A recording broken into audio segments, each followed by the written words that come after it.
शहर की भागदौड़, ट्रैफिक, हॉर्न, भीड़ के बीच एक इंसान चलता है जिसका नाम है अमन। अमन का चेहरा शांत, आंखों में थकान। वह हर किसी के लिए मददगार, हर किसी का साथ देने वाला। लेकिन आज उसके कदम भारी हैं, जैसे दिल बोझ से भरा है। ऑफिस में वह हर किसी की मदद करता है, किसी का सिस्टम ठीक कर देता है, किसी का प्रोजेक्ट बचा देता है, किसी की रिपोर्ट पूरी कर देता है। जब प्रमोशन की बात आती है, उसका ही बॉस कहता है, अमन तुम अच्छे हो पर अभी टाइम नहीं आया। अमन बस मुस्कुरा कर रह जाता है। उसका सबसे करीबी दोस्त राहुल उससे पैसे मांगता है। अमन का घर किराया रोककर उसकी मदद करता है।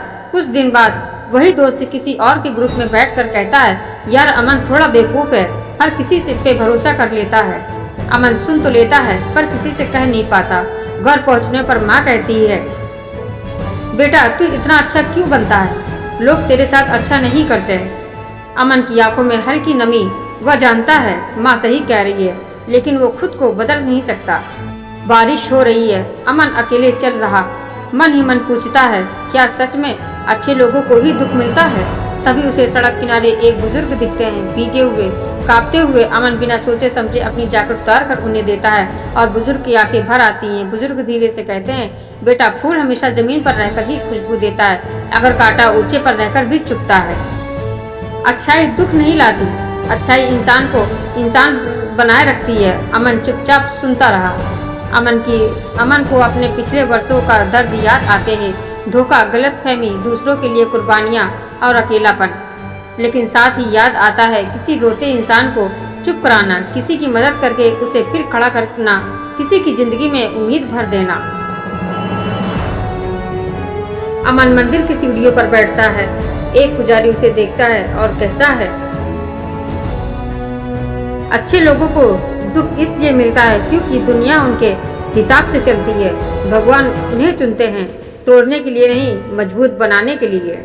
अमन पहली बार समझता है उसकी अच्छाई उसकी कमजोरी नहीं, उसकी सबसे बड़ी ताकत है।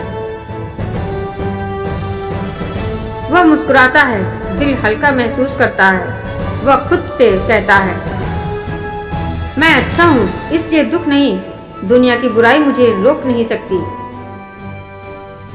सुबह अमन ऑफिस जाता है, वही मदद करने वाले, मुस्कुराने वाला इंसान अमन।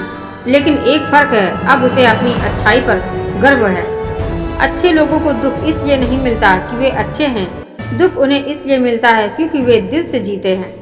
और जब दिल से जीते हो तो चोट भी लगती है, और यही चोट इंसान को सोने की तरह खरा बना देती है।